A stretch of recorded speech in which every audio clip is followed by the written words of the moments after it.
Dito na nagsimula ang kwento ni Kintaki at Trixie. Sorry kanina, ano nga pala pangalan mo? Ako si Trixie. Ama niyo transfer student dito sa school.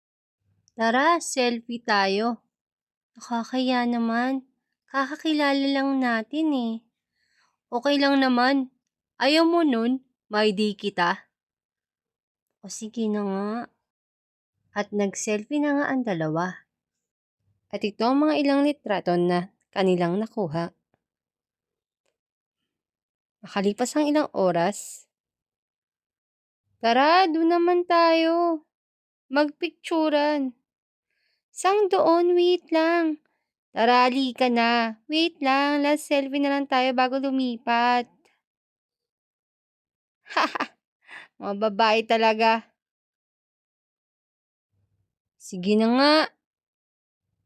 Yakap ka sa akin para sweet na malagkit na napakatamis. Tayong tigan kahit fake.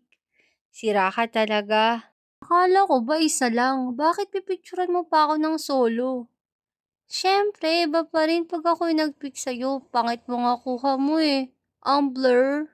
Smile! Uy, tingin dito sa camera. Ayun nga, sabi mo kasi isa na lang tapos parami ng parami.